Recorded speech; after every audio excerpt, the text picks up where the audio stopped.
My chcemy poprzez odmówienie sobie pewnych rzeczy, wstrzemięźliwość, być solidarnie sercem i ciałem przy Jezusie, bo wtedy trzeba ciało wziąć w jakieś karby. Ksiądz Bogusław Kowalski i Michał Opaciński. zapraszamy. Króluj nam Chryste. Zawsze i wszędzie. Alleluja. Alleluja. Dzień dobry. Kłaniamy się Państwu, dzień dobry. No ale pan tam odłoży tę kanapkę teraz. No. A co tu pan Michał widzi przez Nie, ale radio? przyznam się szczerze. Kamerę? Tak? Nie, ale przyznam się szczerze, księdzu i państwu, że właśnie tak czasami dla ciekawości w Kanale Plus jeszcze tego nie robiłem na transmisji żużlowej, ale zawsze jakbym tak powiedział, to ciekaw jestem, ile osób odruchowo na przykład odłożyłoby tą kanapkę. A ja byłem świadkiem, jak ktoś... Piątek dzisiaj. A to nie, to jest, a to akurat już ksiądz to uderza w temat postu, bo będziemy mówić o 4. przykazaniu kościelnym, ale taka dla ciekawości, tak bym chciał kiedyś zobaczyć taką kamerę. Tak, no tego się nie dowiem, ale takie, ale pan tam z tyłu.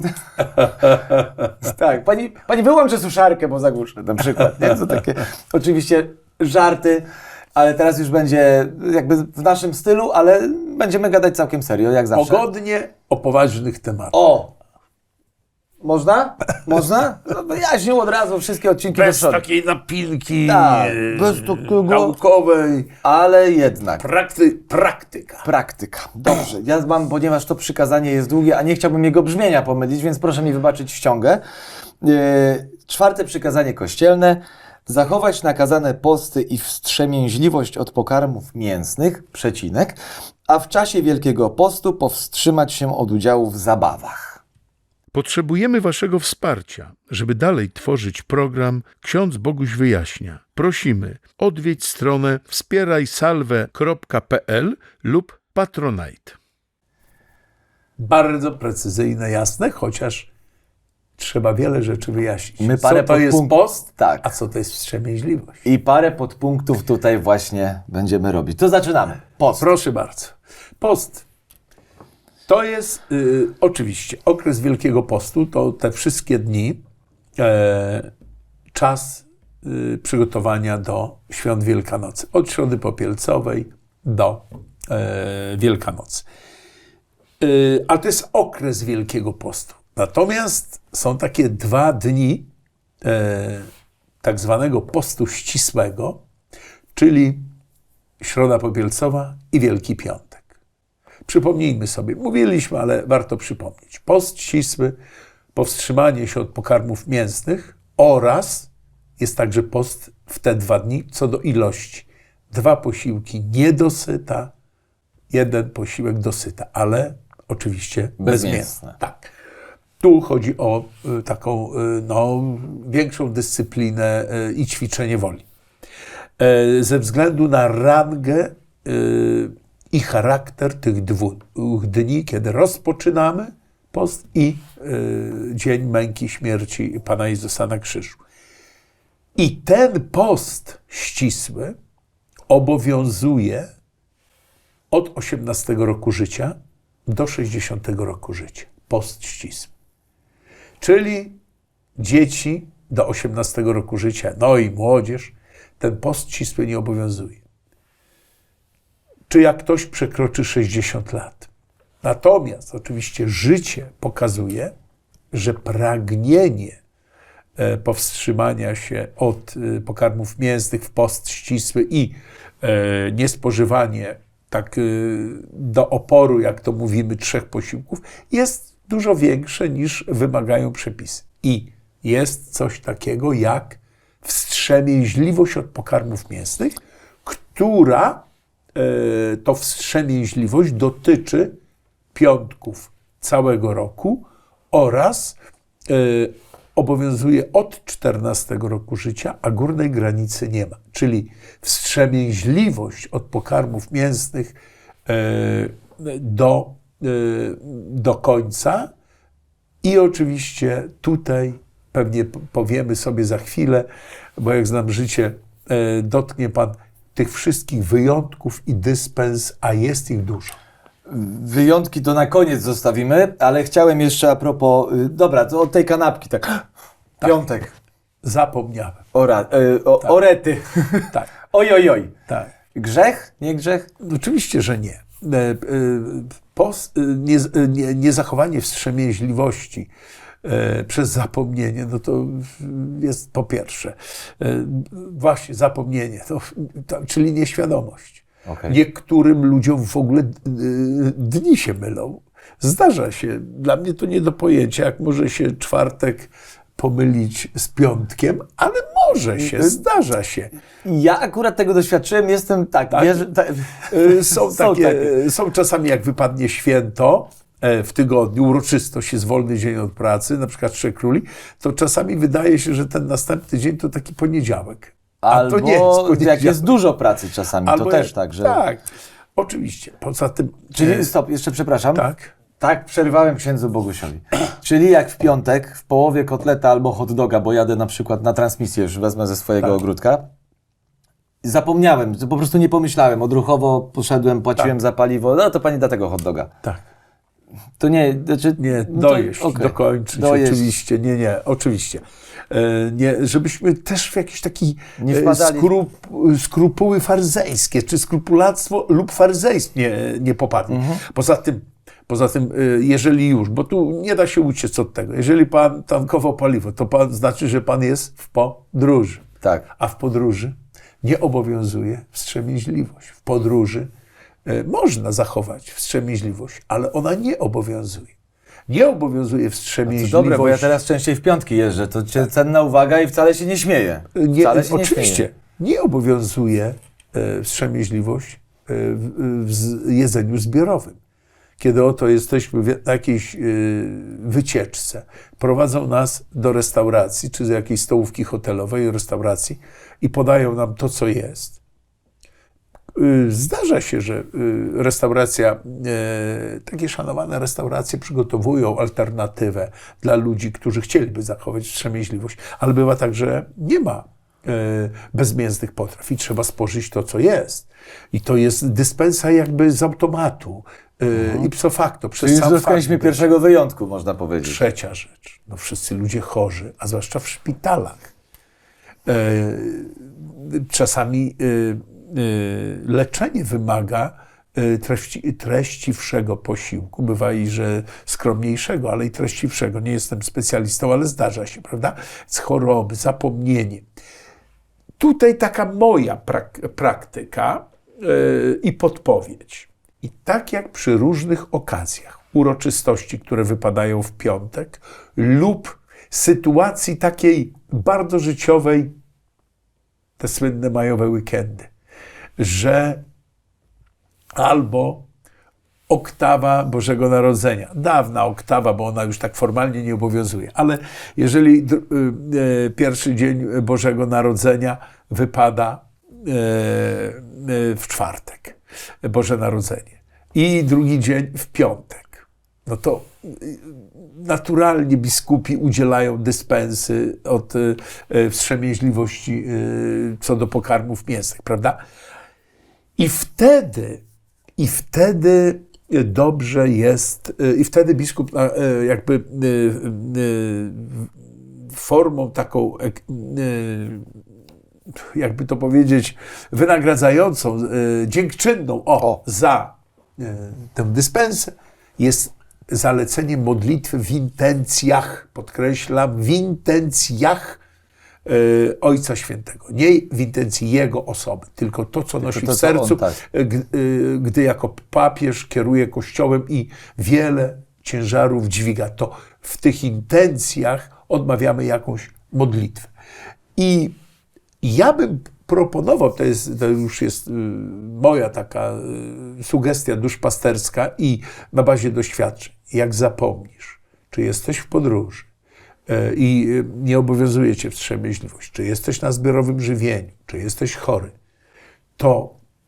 to już sam sobie narzuć dyscyplinę pamięci, odmówienia jakiejś modlitwy w intencjach Ojca Świętego. Choć to nie jest konieczne, ale dla takiego, bym powiedział, pokoju serca, dla po prostu umocnienia ducha Kiedyś spotkałem się i świadomości, bym powiedział. Tak. Kiedyś spotkałem się nawet z taką opcją, to było bardzo dawno temu, to ja jeszcze nie byłem pełnoletni, że jak już ci się zdarzy w ten piątek tę skrzyneczkę zjeść, to sobie odmów czego innego na przykład. O, tak, tak. Że na przykład jak lubisz cukierki czy chipsy, no to wtedy odmów sobie tego w zamian za to. Albo uczynki miłosierdzia. Jeszcze być może O, to też bardziej będziemy mieli do rozwijając. przerobienia wobec ciała, wobec ducha. Tak, będzie okazja, ale Tak. uczynki miłosierdzia też są formą wynagrodzenia, prawda? Czy nie tylko co do duszy, ale też i co do ciała. Więc to nie jest jakiś taki ślepy rygoryzm, tylko ze względu na mękę, śmierć Chrystusa, na naszą taką chrześcijańską solidarność z naszym Zbawicielem. Nie chcemy przejść jakby obojętnie obok tego, co wydarzyło się na Golgocie, gdy Jezus rozpoczynał swój post, zanim rozpoczął działalność publiczną o chlebie i wodzie i to kuszenie Jezusa. My chcemy poprzez odmówienie sobie pewnych rzeczy, wstrzemięźliwość, być solidarnie sercem i ciałem przy Jezusie, no bo wtedy trzeba ciało wziąć w jakieś karby. Tydzień temu o lojalności mówiliśmy. Prawda? O, no właśnie. Czy nawet to jest tak, jak i wielu sportowców, choć to motywacja jest zupełnie inna, ale jednak musi narzucać sobie pewną dietę, odmawiać sobie pewnych kulinarnych przyjemności, bo rozreguluje organizm. Kiedyś opowiadał świętej pamięci wielki trener polskich bokserów, Papa Sztam, gdy on wspominał swoją karierę bokserską, nie był wielkim bokserem, ale wielkim trenerem, wspaniałym wychowawcą. I on opowiadał, że gdzieś wyczytam, że jajka dają dużo takiej mocy, siły. No Białko i mówi, przed jakąś walką bokserską, jak młody zawodnik, najadłem mi się tych jajek, zjadłem ze 20 i myślałem, że będę miał taką siłę, a ja wyszedłem i w ringu ruszyć się nie mogłem, bo mnie brzuch rozsadzało. O tym pisał, jak to wszystko trzeba mądrze, bo ta wstrzemięźliwość i post, jest jeszcze coś takiego jak post Daniela. O, to jest osobne zagadnienie. Bardzo popularny, kiedy 8 dni Daniel pościł tylko na owocach i warzywach. Ludzie wchodzą w to, bo to okazuje się, że organizm naturalnie potrzebuje takiego oczyszczenia od tych mięsnych jakichś złogów. Nie wiem, w ogóle jak to chciałem określić. powiedzieć, że jakby temat postu czy wstrzemięźliwości, czy postu Daniela, Tak. to jest opcja keto fit. Tak. Bo Przecież i to wcale, i to taki głupawo może brzmi, ale to jest też dla zdrowia. Ale oczywiście, bo to jest w naturze. Tak. Pan Bóg tak nas ukształtował, żebyśmy przez dzień, czy ileś dni, czy 8 dni jak Daniel, żebyśmy dla dobra organizmu, bo Pan Bóg chce naszego dobra. Ale tylko nawet raz, żebyśmy... tak jak ten raz w tygodniu odmówimy sobie tego przysłowiowego mięsa, czy tych, no nawet pójdę szerzej, produktów odzwierzęcych, żeby już tak zabrzmiało, trochę modnie się wpisać w ten kanon, który jest teraz, to właśnie dla zdrowia też jest dobre, żeby ten trochę organizm wyluzuje, jakby nie obciążamy tak nadmiernie i tak dalej. No ale duchowość tu jakby absolutnie jest dominująca, ale mówię o takiej kwestii fizjologicznej, pomocnej. Że... I właśnie weszliśmy w to, już wiem, co chciałem powiedzieć. Czyli generalnie, biorąc pod uwagę to, co ksiądz powiedział teraz o zwykłych piątkach przez cały rok, Tak. to jak zjem tego kotleta w piątek, to do piekła nie pójdę. Nie, to nie jest grzech ciężki. Nie, Okej. to nie jest grzech A ciężki. jeszcze jeden suplement do tego, no bo ksiądz powiedział, że przez zapomnienie, żywienie zbiorowe, szpitale, podróż etc. No a jak mi żona niechcący zrobi kanapkę i się rozpędzi, no to jest przez jej zapomnienie, nie przez moje. Zjeść. Zjeść. Ja znowu powołam się na swoje Czy doświadczenie. mąż zrobi żonie, dobrze. Ja powołam się na swoje doświadczenie z lat seminaryjnych. Każdy z nas miał pod opieką jakąś chorą staruszkę, która nie wychodziła z domu. Albo jak wychodziła, to była taka naprawdę już zniedołężniała i trzeba było jej przyjść, trochę sprzątnąć, porozmawiać, pobić ze 2-3 godziny. Ja miałem taką panią Ruzię kochaną, ona już nie żyje. I ja wchodzę, w Wielkim Poście to było. A ja sobie postanowiłem nie jeść ciasta jako kleryk. A ona upiekła drożdżowe ciasto. Specjalnie dla mnie. Czekała tydzień na moją wizytę. I ja się zawahałem, postanowienie i tu przygotowane ciasto. I zjadłem, ona mi zrobiła herbatę i to ciasto, jeszcze chyba z masłem. Ja potem ze spowiednikiem swoim proszę ojca i opowiadam. On mówi, chłopiec, i bardzo dobrze, że zjadłeś, ty byś jej przykrość zrobił. I mówi, w takich sytuacjach trzeba użyć rozumu. Roztropność. Ważniejszą rzeczą jest tu, żeby tej kobiety nie zranić. Ona się natrudziła. I to samo tutaj. Żona, czy zapomniała, no nieważne, nie miała świadomości, pogubiła się, poszła na łatwiznę, zrobiła kanapkę panu do pracy, na drogę i teraz zmarnować dary Boże? Absolutnie zjeść. Zjeść i z modlitwą w intencjach Ojca Świętego. To już ode mnie. Tak, naprawdę tu akurat przy poście nie ma takiego rygoryzmu, żebyśmy tutaj kierowali się. Aczkolwiek ta wstrzemięźliwość, żeby jednak w świadomości chrześcijańskiej żyła. Bo to jest Nie, dla tu mówimy nas... o wyjątkach. Ja nie mówię, Oczywiście. żebyśmy usprawiedliwiali teraz wszystko, tylko mówię o sytuacji. Żeby ona żyła, żebyśmy też zupełnie nie wyłączali głowy i serca, gdy siadamy do stołu. Nie, no celować Tak. jakby w cudzysłowie celować, czyli mieć to z tyłu Tak głowy, tak, natomiast jak już się zdarzy, to nie rozdzierać szat. I nie Tak. być skrupulantem Oczywiście, takim. że Okej, no poza postem ścisłym, tak jak tak jest, tutaj co mamy już powiedzieliśmy. powiedziane. Ale jest jeszcze jeden post, który też nas dotyczy i trochę coś tam z tyłu głowy mamy wszyscy, ale niekoniecznie. Post eucharystyczny. A, no to... Bo o nim nie było. O A nim on nie tu było. w tym przykazaniu funkcjonuje, bo to przykazanie jest niby, właśnie powiedzieliśmy, bardzo proste, ale Tak. parę Oczywiście, haczyków post jest. eucharystyczny. Tak. O co chodzi z postem? Minimum godzinę przed przyjęciem Komunii Świętej trzeba zachować post, czyli nie spożywać nic poza lekarstwami i wodą do popicia. Czyli jak idę na 9 na mszę, to śniadanie o 8. Tak. Powinienem skończyć o 8. Licząc, Tak? że msza święta, nie wiem jak długie kazanie, żeby tu roztropnie sobie. My księża też musimy bardzo być czujni, bo o różnych porach odprawiamy mszę świętą i tu w zespole parafialnym wśród księży jest o różnych godzinach msze święte i o różnych porach jemy śniadanie, żeby zachować post eucharystyczny godzinę przed komunią świętą, przed pierwszą mszą świętą, którą ksiądz odprawia. Bo jeżeli odprawia drugą, trzecią, ten post eucharystyczny księdza już nie obowiązuje.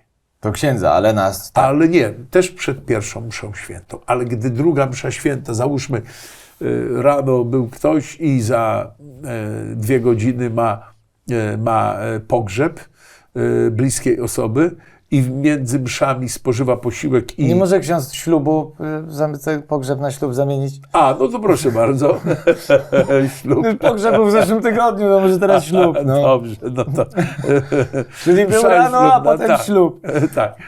Proszę bardzo. Albo pierwsza komunia wnuczka. O, na przykład. I wtedy ktoś zachował post przed pierwszą, ale już przed drugą. Z tym, że zwykle uroczystości te trwają długo i jakby naturalnie post sam się ten godzinny reguluje.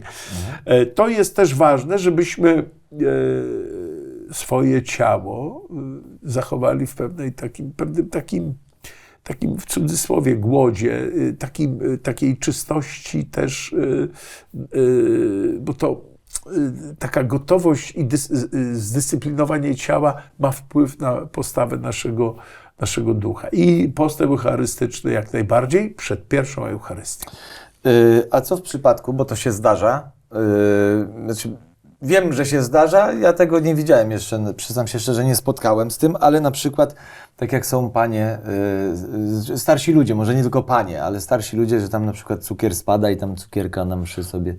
No tak, To jest, te wszystkie sprawy chorobowe, to jak To najbardziej. zwalniają, tutaj mamy Tak. luz. No, A warto, tak, oczywiście tutaj trzeba. No, a guma do ale życia? mało, Młody no stoi.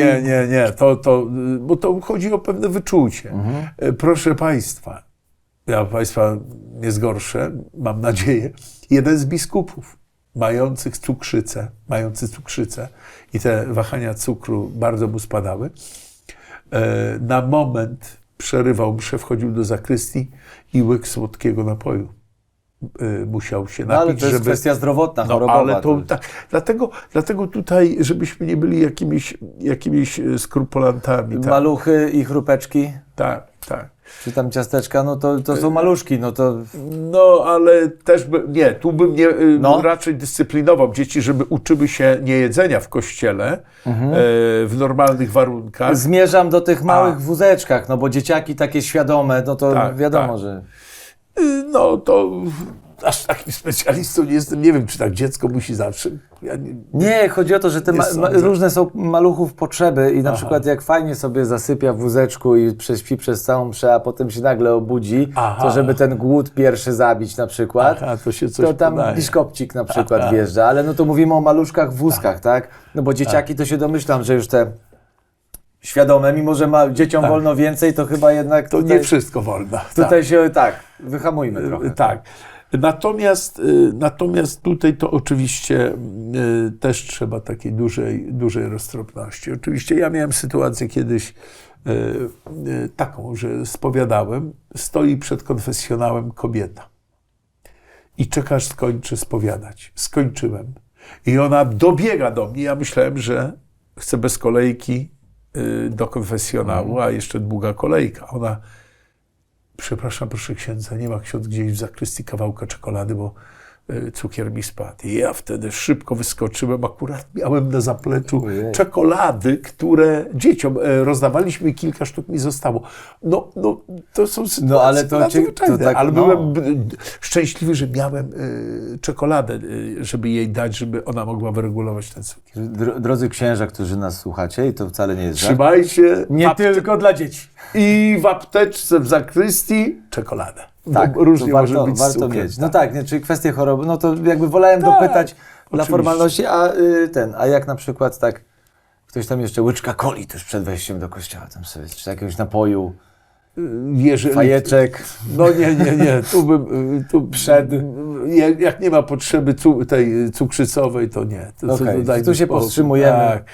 No, też pewnego rodzaju Ale to wie ksiądz, to ja od razu kultura. dopytam, dobra, to Tak. dopytam w tym kontekście, a propos, domyślam się, co ksiądz powie, ale niech to wybrzmi w ustach księdza. Jak mamy Boże Ciało, przecież będzie, względnie niedługo. Tak.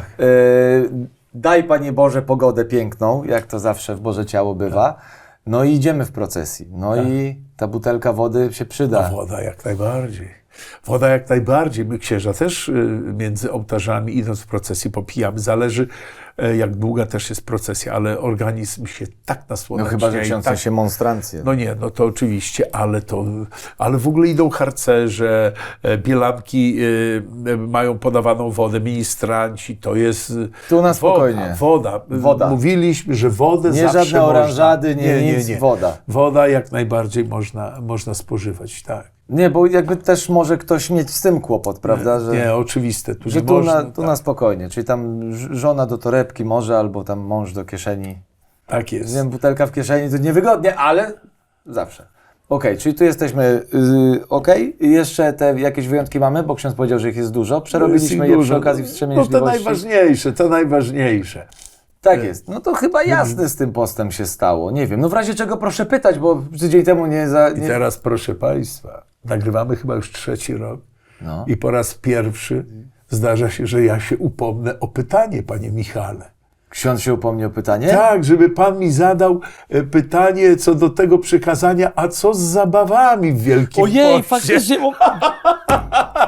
Panie Michale, Pan mi zada to ja tu pytanie. specjalnie napisałem sobie brzmienie, żeby nie zapomnieć. Proszę bardzo, Dobrze. czekam. To co z tymi zabawami, bo tu jest napisane, że a w czasie Wielkiego Postu powstrzymać się od udziału w zabawach. No proszę bardzo, pierwszy raz byłem suflerem dla Pana Michała. Oczywiście Wielki Post. Adwent był kiedyś też tak traktowany jako ta forma oczekiwania na Boże Narodzenie, ale jednak przeważyło to określenie radosne oczekiwanie. Z takich, bym powiedział, duszpasterskich względów Choć też nie zalecamy, ale nie jest to rygorystyczny czas, tak jak Wielki Post. I w Wielkim Poście katolik nie uczestniczy w zabawach. zdefiniujmy zabawę. Zabawę, muzyka, tańce, to jest zabawa. Imprezy. Tak, Droga zwane młodzieży. imprezy, no, prywatki, te wszystkie. Wiele osób przenosi z Wielkiego Postu na inny czas. Albo przyspiesza, albo w okresie wielkanocnym. Dyskoteki, te wszystkie wesela nie powinny być w Wielkim Poście. Katolik w takich tańcach i hucznej zabawie. Kiedyś było określenie huczna zabawa. Natomiast czym innym jest pójście na poważny jakiś koncert. I teraz no, bywają koncerty, no właśnie i teraz Bywają co to koncert- poważny, niepoważny, rozrywkowy i tak dalej. Natomiast w piątki nigdy nie było wesel, a teraz tych wesel jest dużo. I tutaj trzeba było jeszcze do niedawna prosić biskupa o dyspensę. Mówiliśmy kiedyś na ten temat w jednym z felietonów naszych. Natomiast teraz biskupi dali pozwolenie proboszczom, żeby wydawali dyspensę. Ja podam taki przykład. Kiedyś dyrekcja szkoły do mnie się zwróciła o udzielenie dyspensji jako proboszcza, żebym udzielił dyspensy w czerwcu na bal dla gimnazjalistów, którzy kończyli gimnazjum. Kiedyś, jak były gimnazja, był na zakończenie bal. Dlaczego oni chcieli w piątek? Ponieważ w niedzielę w tej szkole była komisja obwodowa na wybory. O, dawno, ponad 20 lat temu. I gdyby w sobotę był bal, oni by nie zdążyli przygotować szkoły na wybory. I ja z czystym sumieniem udzieliłem. Dyrektorka, bardzo wierząca kobieta, poprosiła, żebym przyszedł na początek tego balu, udzielił dyspensy głośno wszystkim, bo większość katolików prosiła o to i poprowadziłem modlitwę w intencjach Ojca Świętego. I było to bardzo dobrze przyjęte. Powiedziałem, że i od pokarmów mięsnych, i od zabawy. Ale to było poza Wielkim Postem. Natomiast w Wielkim Poście absolutnie nie powinniśmy uczestniczyć, organizować takich hucznych zabaw. Wspomniał ksiądz o przenoszeniu. Mam doświadczenie, to już wrosło w moją rodzinę i tradycję, ale jak byłem młodszy, mniejszy, no to rzeczywiście imieniny były hucznie obchodzone dosyć. Znaczy hucznie, no rodzinnie, po prostu zawsze był fajny taki pretekst, czy to były imieniny któregokolwiek z nas w rodzinie, to ta rodzina się gdzieś zjeżdżała i było spoko. Natomiast no, ja jestem urodzony w lutym, więc teoretycznie ja nie jestem Michałem z 29 września imieninowo, tylko 10 kwietnia. Aha. Ale traf chciał, że tak jak mam tyle lat, ile mam, to może ze 3 razy było to poza Wielkim Postem, ten 10 kwietnia. A tak zwykle. I było tak, że rzeczywiście stąd obchodzę imieniny 29 września. No tak. Żeby właśnie też uhonorować, uszanować Wielki Post, gdzie od razu mówię, skrupulanstwa u mnie w domu nie było. A ja zawsze mam imieniny w Wielkim Poście i przenoszę takie uroczyste świętowanie po Wielkim Poście, na okres wielkanocny. Był czas, gdzie 2 razy w roku życzenia imieninowe na przyjmowałem. 29 kwietnia albo na września te imieniny, ale już za stary jestem. A u mnie to też za późno chyba zmieniać. Z jednej teraz. strony była decyzja, że na wrzesień, a z drugiej strony tyle, ile razy ja przed tymi przenosinami we wrześniu słyszałem życzeń i tłumaczyłem, że nie, że ja 10 kwietnia. Zaraz, Panie Michalu, że to dobry pomysł. Jak ja bym sobie teraz swoje imieniny przeniósł na inny termin, to może bym życzenia i prezenty dostawał i w tym terminie, i w tym, i w tym. Zanim by się ludzie przyzwyczaili? Żartowałem. Zepsuł a ja już liczyłem, że więcej razy się spotkamy. Bo ma być pogodnie o poważnych sprawach. Koncerty. To jest, myślę, języczek uwagi. dlatego że no, wiadomo, że jak powiemy o filharmonii, powiemy o wyjściu do teatru, nawet wyjściu do kina, chociaż to takie bardziej popularne, okej, tak? Tu jesteśmy spoko. No ale koncerty różne są i też przypominają świetne imprezy, świetne zabawy. Mam bilet, bo czekam na tę moją kochaną gwiazdę. No, wiesz, Państwo widzą, że w moim przypadku to byłyby raczej cięższe brzmienia, o których rozmawialiśmy podczas live'a naszego. No i traf chce, że to moje muzyczne wariaty przyjeżdżają w Wielkim Poście. Stadion wielki, ja mam ten bilet pół roku kupiony wcześniej, co mam zrobić? Tak, no tutaj kwestia sumienia, rozstrzygnąć to w sumieniu, no bo to jest taki weryfikator. Że nie chcę wpaść w taki ton, że głosowałem, ale się nie cieszyłem, jak to kiedyś jeden z polityków powiedział. Tak. I druga rzecz, no jednak mimo wszystko forma mojego uczestnictwa w tym, no. To już musi każdy sam w sumieniu rozstrzygnąć. Bo teraz jakbyśmy zaczęli tak w szczegółach, to my będziemy dzielić włos na czworo. Tego chciałbym uniknąć, tak. chciałem tylko wyjaśnić, tak. Która muzyka bardziej frywolna, rozrywkowa, szaleńcza, zabawowa, która bardziej refleksyjna i tak dalej. No, to jest, no przyznaję, to już trzeba naprawdę i trochę się znać na muzyce. No, nie na wszystkim my księża się znamy. Ale użył ksiądz słowa klucz, to jest chyba dobre. Tak. Rozrywkowa w tym sensie zabawowym. Myślę, że tu można próbować szukać. Też mówię, nie chcę też tak wpadać ani w skrupulanstwo, ani się wymądrzać. Tak. Ale może to jest jakiś trop. Gdzieś, no więc właśnie. W jakim Są koncerty kluczu? pasyjne, to wyjaśń, co No rozwiązuje tak, problem. No, oczywiście, tak. Tu oczywiście. prościej. Oczywiście, że tak. I tu nikt nie ma wątpliwości. Ale może być i muzyka poważna w takim rytmie rockowym.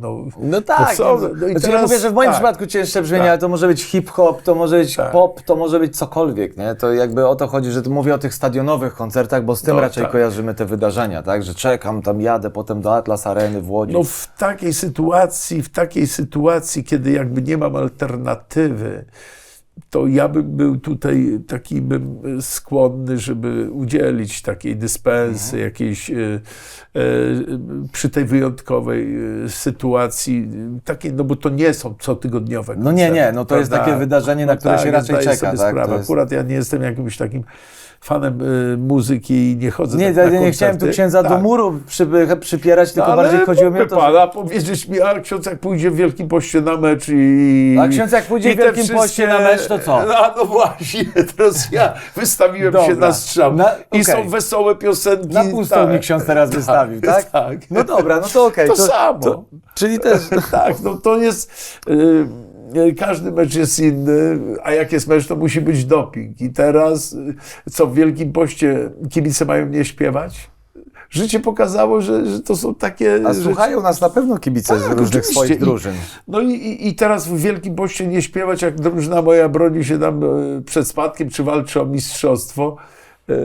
No więc No, właśnie, to są takie, tak. trudne sprawy i to myślę, że tutaj trzeba chyba zrozumieć sytuację daną, tak jak tu wyjątkowy koncert, mecz w Wielkim Poście. A w razie wątpliwości do księdza mogę iść pogadać. Zawsze zapytać, sumienie, no. I czasami to, co mówiliśmy sobie nieraz, drodzy Państwo, Panie Michale, jest taka przestrzeń, gdzie to naprawdę jest tak trudno ocenić moralnie do końca, bo życie pokazuje ciągle nowe rzeczy do oceny moralnej. Że jest pewna, zanim też nastąpi jakaś refleksja, to trzeba czasami zostawić już to Panu Bogu i Boże, znasz moją dobrą wolę, dopomóż mi to wybrnąć z tego, tak. Czyli cukierki, gumy do rzucia, droga młodzieży. Nie? Post eucharystyczny. Tak. To jeszcze powiem tak na koniec. Zareklamuję moją macierzystą parafię Ofiarowania Pańskiego na Ursynowie. Tak jest. Tam, zresztą to nie jest jedyna parafia, podejrzewam, w której taka tradycja została wprowadzona, właśnie dzielenia się chlebem przy okazji Wielkanocy. I tak, ciekawe. że bochenki chleba, tak, bo jeden z parafian piekarzem jest i takie bochenki i ministranci w pewnym momencie takie kosze to piękne. roznosili i było łamanie się wspólne chlebem Po czym właśnie ksiądz jakby dawał chwilę, że tak powiem, na to, no bo wiadomo, że taki rwetes delikatny gdzieś tam się i szum pojawia w kościele, no bo wszyscy sobie życzenia tam składają. Ale w pewnym momencie właśnie wychodził na ambonę i mówił, że dobrze, proszę Państwa, już wystarczy, żeby pamiętać o zachowaniu postu eucharystycznego. O, Jakby to wystawiał na próbę. Nie, no tak, ale ten jak- bochenek później to też fajnie, bo na przykład on trafiał jakby zabierało się, no to co zostało do domu. I do domu też, i dalsza konsumpcja. tak, Świetnie, tak, ale to z taką też się, i właśnie stąd mi utkwił ten post eucharystyczny w głowie. Bo trzeba że- wtedy dłuższe kazanie przygotować. Tak? No to spokojnie, bo to cała liturgia była bardzo długa, więc to do komunii już się człowiek zdążył zgłodnieć. Tak. Ale to tak oczywiście pół żartem, pół serio, ale i tak jest. Oczywiście. Stąd właśnie pamiętajmy też, że posty... Zdaję sobie sprawę, że nie do końca wszystkie wątpliwości wyjaśniliśmy, ale chociaż podjęliśmy taką próbę. Tak, więc oczywiście zachęcamy do komentowania, pisania, pytania i tak jak powiedziałem, my to tak dzisiaj się uśmiechnąłem, że trochę my jak, przepraszam, tak sobie dopisuję, my jak kościół instytucjonalny w naszych nagraniach. Nie rychliwi, ale sprawiedliwi, bo do tych pytań wrócimy. Obiecujemy, że wrócimy. Musimy tylko trzymać się jakiegoś ułożonego kalendarza, żeby chaosu nie było. Jest jeszcze jedno słowo takie typowo kościelne. Pochylimy się nad tym tematem. Pochylimy się. Tak, więc sprawiedliwie pochylimy się nad tematami proponowanymi przez Państwa. Wiem, że krąży, i to już krąży od naszego live'a, temat spowiedzi generalnej. Mówiliśmy o spowiedzi czytałem. jako o spowiedzi, więc obiecuję, że to będzie kolejny temat. Za tydzień jeszcze już dokończymy 5. przykazanie Tak jest. kościelne. I za 2 tygodnie spowiedź generalna, bo rzeczywiście jest bardzo duża potrzeba wyjaśnienia tej subtelnej, ale istotnej różnicy. Tak jest. Tak. Także zachęcamy. Dziękujemy bardzo. Dzwonimy, dzwoneczki. kciuki do góry i za przemiłe spotkanie. Dziękujemy Państwu. Do Szczęść Boże. zobaczenia.